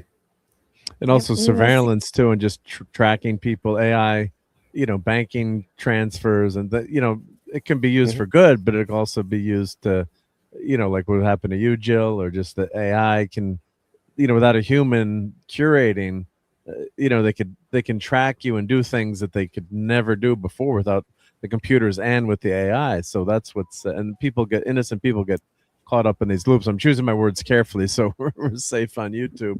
But it's okay. It's okay. Yeah. I'm already not safe, so it's okay. Yeah. But they could track everything you could do. But like years ago, if someone wanted to investigate you, you hear about all these people getting debanked and then just like sometimes it ends up being businesses that do a lot of cash transactions, and the AI will flag it, but years ago, the bank would never be able to do. I mean, I guess they could, but they'd have to spend so much money to track all your transactions. Now they can just run it through an AI or a computer, and boom, you get a red flag there. So Yeah, like that's any not good. tool, it There's a can lot be of privacy dangerous. issues. Yeah. That's not good. That's a little bit scary, actually. Oh, But yeah. it's just, this is just my YouTube channel, but yeah, you're really extending it out there. It can actually, they can actually impede people's ability to use their money that's in their bank account. I mean, there's all these. I mean, because I'm in the process of trying to publish a bunch of books, so it's like there's a limit now on how many books you can publish a day on Amazon because there's tons of these AI slop writers that are just publishing. They were publishing thousands of books somehow in a day, and Amazon was like, okay, no, we gotta put a damper on this. You're limited to 3 books a day, and I'm like, I'm gonna be lucky enough to publish like 1 book a year. Like, who the hell is publishing 3 books a day? Yeah, so I don't know. I mean, it's wild to me, but that's a consideration because I mean, there's a lot of crap on Amazon now because of tons of unscrupulous people just trying to make a quick buck. Yeah, AI are they? Tolkien. Not JR, AII, Tolkien, right? Yeah, there you go. Yeah. And does it say this was made with AI? I mean, sometimes That's they the can crazy just thing. Like sometimes it doesn't, and you're supposed to indicate there like it's an opt-in thing, so you have to like click a button that says this was made. But these unscrupulous people aren't going to do that. And then if you point it out to some of these AI writers, they'll get mad at you. They'll try to say, "Oh no, I did it," and then every once in a while, you'll run into these AI writers who are so lazy that they'll leave the question at the end that the AI gives you once it's done, like generating your chapter. It'll say "Oh, I can make this chapter a little bit more like this. Do you want me to do that now?" And they'll leave that in the text. And I'm like, you're not even going through and reading these things. You're just copying, pasting, and then, well, they're probably it having up the there. AI itself upload the book for them. They've got the whole thing automated, and it wouldn't surprise me. that's basically why I got in trouble, is because I'm not an automated mass produced whatever. I didn't even know you could do that, where you could have AI write it out, make the thumbnail, make the script, read it in an AI voice, and upload it to YouTube. And then these channels are essentially not even run by humans anymore. It's just somebody just putting in a topic. There's a lot of like these science-based channels, which I'm kind of wondering if what happened to you is kind of related to that, where it's like a bunch of these like curiosity space channels that are out there to kind of make people more. I think the purpose was to make people see things that were kind of based in science, technology, and whatnot, but ultimately what it's doing is just trying to gain views by being semi-interesting. And some of these channels would have like millions of views per video, but at the end of the day, it was just an AI bot farm, essentially just like cranking out nothing videos. And after a while, it becomes very evident that this is just like something somebody typed into a thing. Like maybe they made they asked the AI, give me 10 video names, and then give me a script for each of them, and then I'll just post it up, and then point and shoot, and then the AdSense money is going to go straight to them, and they don't even have to do much else. I mean, that's wild. Yeah, and those people are they've caused all this trouble, and I don't know why I'm mistaken as one. Hopefully on next month I'm gonna get that reversed. We'll see what happens. Yeah. But this is also my 200th Indefinite Lunch and Infinite Combinations episode, and I'm gonna do for anybody who stuck around this whole time. If you want a little light up enterprise, I don't know how good it's gonna be, but it's gonna come in the mail soon. Put a 1 in the chat, and I'll make a wheel, and we'll spin that, and we'll see who wins it. Well, we're gonna have to try to see if there's an emoji of it, because I was thinking we're all in different places. Like I'm in California, so everybody else is elsewhere. Yeah. So the best we can do, I would offer cake if we were all in the same community, but we are in the same community. Cake. But, yeah, we Cake don't and exactly coffee. have that capacity at the moment. So we'll see if this pops up when I get it. But I offer Imagine if we you had a each. transporter. That would be Yep. awesome. That would make things a lot easier. But I offer everyone a slice of cake, and hopefully it comes out. So here you go. Here we go. Celebrating 200. Oh, thank you so much.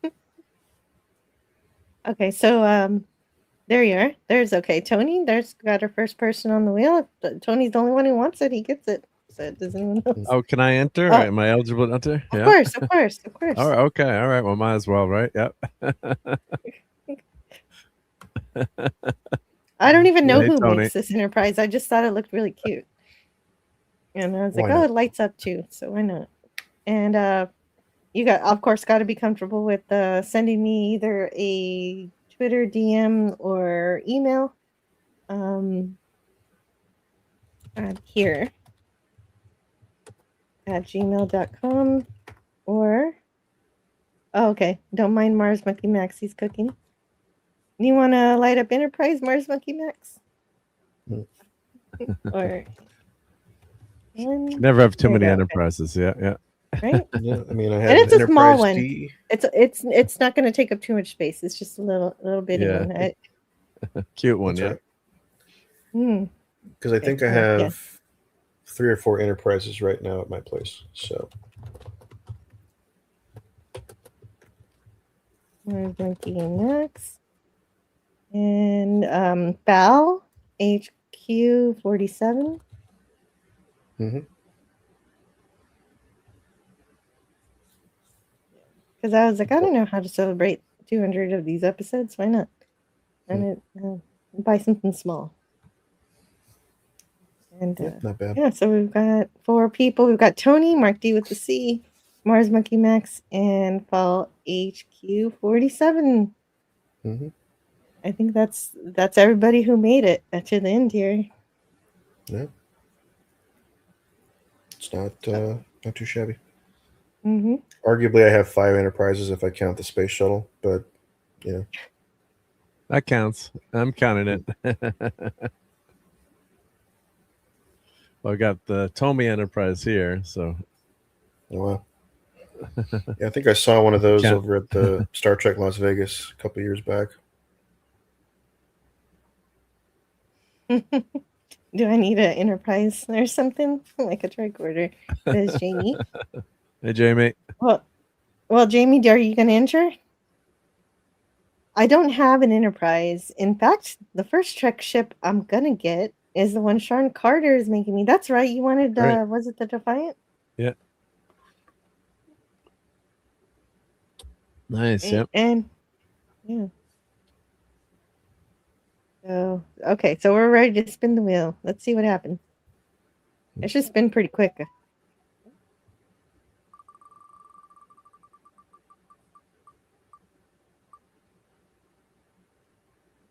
Mars Monkey Max. It looks like one. Awesome. Congratulations. There you go. It it was all small, but here's the proof. All right. All right. You got it, Mars Monkey Max. Send me a message on Twitter or my email as I put, and we'll get that to you as soon as I get it. It's gonna be at the first of the month. And I'm gonna do something like this when I get to 1701 subscribers. I'm gonna give away something then too, a tricorder, not the wand company one, but the Diamond Select.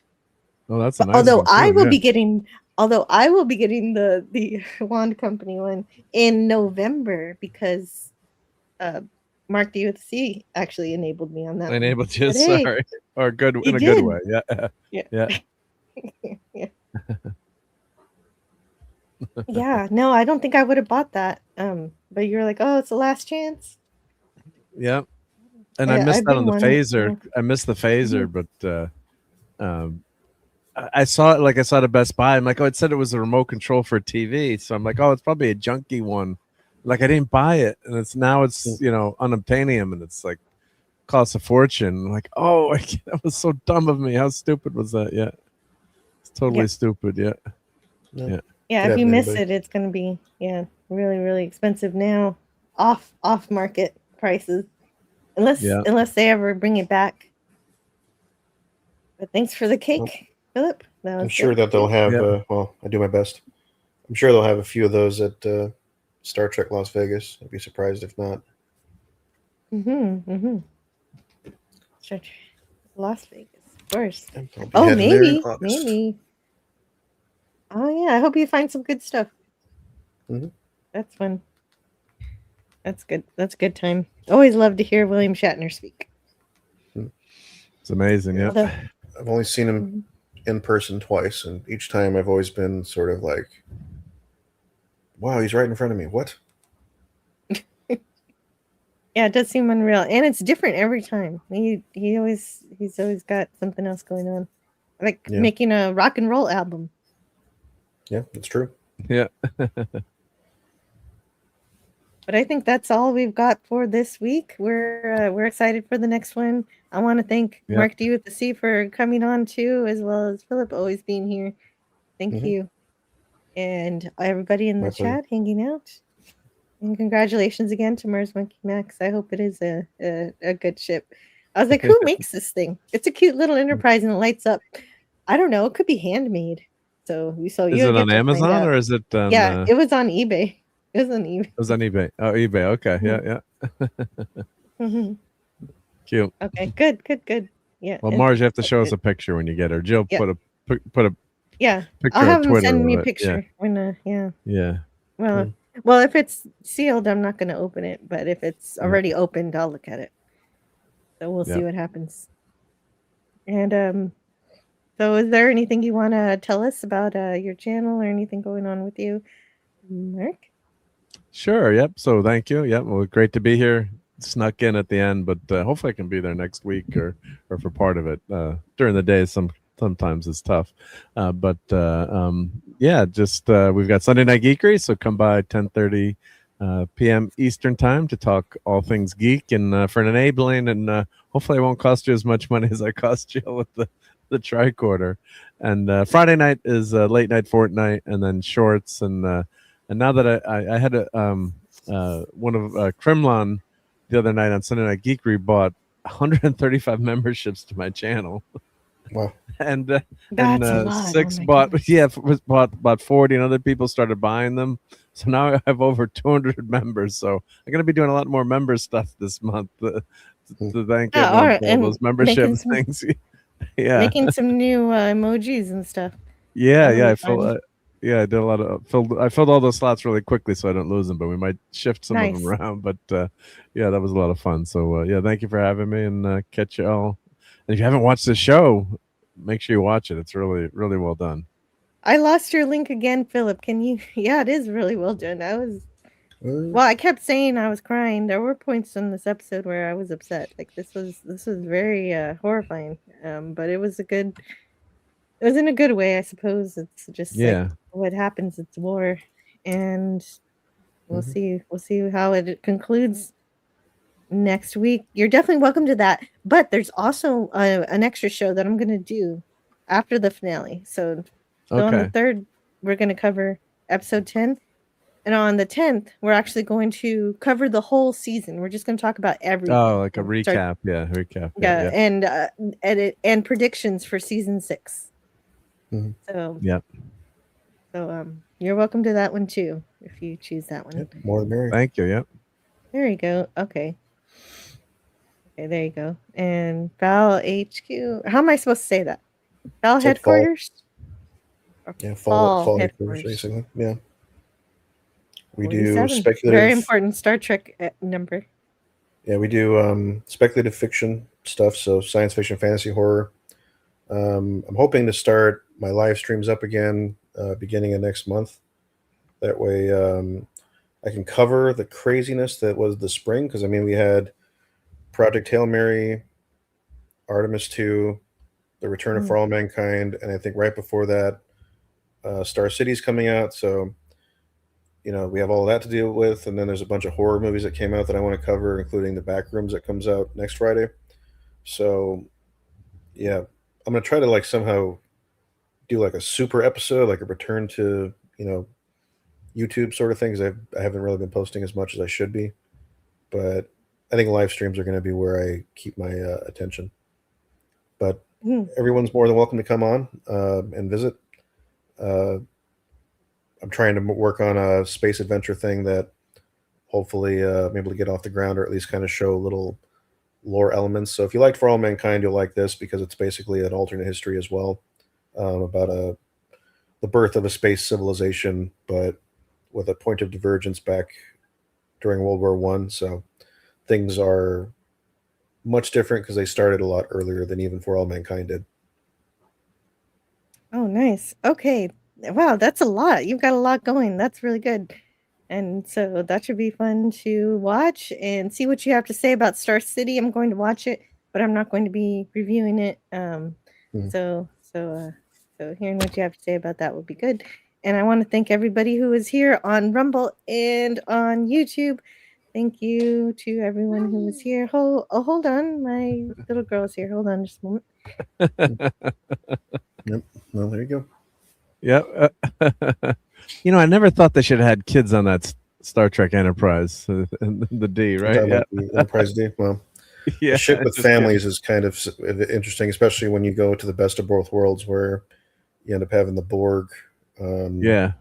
doing what they were doing. So, there's, I mean, I A don't know. research vessel makes more like a purely scientific vessel that maybe would get into trouble, but I mean, never with made the sense to D, me. They would, yeah. I mean, it's like, compared to like the Enterprise A is definitely like a small cruiser, but like the Enterprise D is a giant cruise ship, essentially. Like you're cruising in luxury inside of a Galaxy class starship. Yeah. So if you're going to put families, you'd put it on that. But yeah, it Don't definitely want to seems like meet the that's Borg, though. Yeah. you Oh, know, by the way, yeah. I think that's why they used them a lot in the Dominion War, because they're so big, you can have like tons of troops on them. But Yeah. yeah, I mean, that's probably when they stopped doing the whole family thing, because it's like you can't be sending these families into the Dominion War. What? Yep. Yeah. It's crazy. Yeah. Yeah. At least there's no families on the Defiant. I Oh, wasn't yeah. listening to the whole conversation, but yeah, definitely. Just Worf might be sleeping in there though. And I want to thank the people on Rumble. We had Dude Bro and Low Spec Linux Gaming over there, and Stuff Central. That's who it was. And on YouTube, thanks for coming, Kevin, Theme Park Adventures, Mars Monkey Max, Canadian Spider-Man is off doing something fun. And I forgot where he said he was leaving to. Ooh. I should have put him on the wheel. I didn't think about it. Tony, it was good to see you, Tony. And let's see who else is here. We've got Jamie, Lynn, and just anyone I missed. Sorry I missed you, but I appreciate you just the same. By the way, Jill, my birthday was yesterday. Oh, happy birthday. Happy birthday. Yeah. Yeah, I hope you had a good day.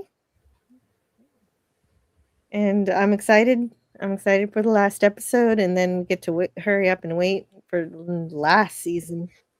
1 year, a year and a half, or 2 years from now. Yep. Hooray. Yeah. Hopefully 1 year versus 2. I mean, I'm hoping even sooner than that, but we'll see. Well, I don't want them to rush it either. I'm okay with 1 year. I mean, it seems like they were already pre-planning season 6 toward the end of season 5, so they've already had a little bit of time. So, oops, everything got shuffled. No. All right. So now we're on the closing videos. There are a lot of birthdays today. Oh, yeah. Wow. Okay. That's what Mars Monkey Max says. I believe him. Interesting. Well, I'll see you guys next time. Thanks for hanging out and talking about For All Mankind. Bye. Bye, everyone. Learn all that is learnable. So I hope you learned something today. And the ways our differences combine to create meaning and beauty. I enjoy hearing what you have to say. So leave me a comment. It has always been easier to destroy than to create. So let's continue creating conversations and ideas. May we together become greater than the sum of both of us. Share out the stream to bring more here. Bye for now. See you next time. Well, now you have something new to think about. Carry on.